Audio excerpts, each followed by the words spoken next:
ॿुधाए मिठा बोल हामी हलियो वियो हुयो ॾाढो मिठड़ो मज़ेदार माण्हू। मुंहिंजा स्टेज ते वेठल मोहतरम मानवारा साईं,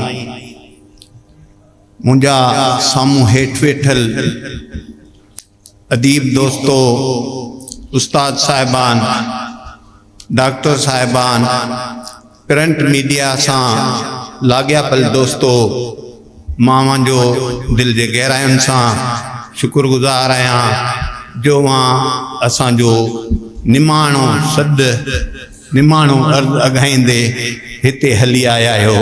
अव्हांजा लख लाइक़।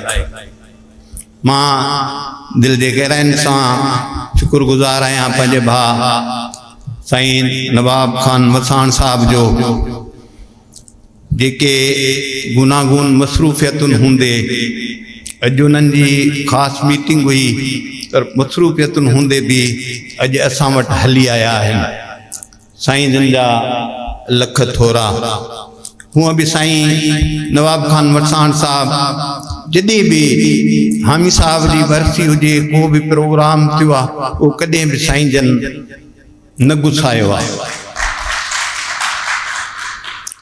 उन सां गॾु हाजी साहब जूं ॾिनल अलाए केतिरियूं स्कीमूं आहिनि। हामी साहब जे ॻोठ लाइ तमामु घणा तरक़ियाती कम जेके आहिनि उहे हाजी नवाब खान वसाण ॾिना आहिनि। जॾहिं MNA हो, उन खां पोइ साईं जो जॾहिं तक मटिजी वियो, उन खां पोइ बि जॾहिं हाजी साहब मूंसां मिलियो त सदाईं चवंदो, दादा ॻोठ जी का स्कीम रहियल थी त ॾे त उन जी का कोशिशि करे उहा करायूं। मां तव्हांजो थोराइतो आहियां। ऐं साईं काइम अली शाह साहब जन बि अचणा हा ऐं ईंदा, साईं जा बि असां थोराइता आहियूं। हींअर साईं वॾो हामी साहब जी मज़ार ते गुलनि जी चादर चाढ़े वियो आहे ऐं उहो यकीनन अचण वारो आहे, असां सां गॾु हूंदो। असां साईं जा निहायत थोराइता आहियूं जो साईं हामी साहब जी वरसीअ में कोशिशि करे पाण पुॼंदा आहिनि। हिकिड़ो दौर अहिड़ो हो जो साईं वज़ीर आला हो, एजेंसियुनि उनखे मना कई त बाबा तूं रिस्क आहे, हामी साहब जी वरसी ते नथो वञी सघे। उहे बि टंडो मस्ती खां फिरी करे अची हामी साहब जी मज़ार ते गुलनि जी चादर चाहे वेही हाज़िरी भराए जलसे ते कोन वेठो। ऐं 88 वारे दौर में रिया दौर खां पोइ पहिरियों दफ़ो जमहूरी दौर थियो हो, जंहिंमें साईं वज़ीर आला थियो ऐं उन बेनतहा जेको उन खां घुरियो थिए उन असांजे ॻोठ लाइ कयो। हींअर बि मां साईं नवाब खान जे हुजण जो फ़ाइदो वठंदे साईं जन खे अर्ज़ु कंदुसि त साईं हालिया बारिशुनि में पूरी सिंध तबाह थी, उन सां गॾु असांजो ॻोठ बि तबाह थी वियो। असांजा केतिरा ई ग़रीब माण्हू उन्हनि जा घर ढही विया। अलाह साईं अव्हांखे वधायो आहे, अव्हां बेनज़ीर हाउसिंग स्कीम जा सरवान आहियो।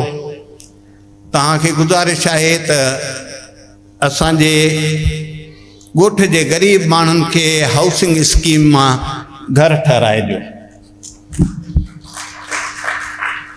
साण तव्हांखे इहा बि गुज़ारिश आहे त इन्हनि बारिशुनि में असांजी ड्रेनेज स्कीम तबाह थी वई आहे। भलो ईअं थिए जेकॾहिं साईं हुजे हा त उनजे साम्हूं बि साॻियूं ई ॻाल्हियूं रखजनि हा त वरी हाई अलर्ट आहिनि त बारिशूं पवंदियूं, इहे ई ॻोठड़ा मस आबाद कयो पिया। वरी भउ आहे त बारिशूं वधंदियूं, उन जे करे ड्रेनेज जे लाइ बि अव्हांखे गुज़ारिश आहे त असांजे ॻोठ जी ड्रेनेज स्कीम जे लाइ बि को बंदोबस्तु कयो वञे। ऐं साण गॾु सकाफ़त खाते खे वज़ीर आला साहब खे इहा ई अव्हांखे गुज़ारिश आहे त उन खां हामी यादगार कमेटी लाइ का मुस्तकिल सालियानी का ग्रांट जेका आहे उहा जेकॾहिं अव्हां रखाए सघो त अञा बहितर नमूने असां हे प्रोग्राम करे सघूं।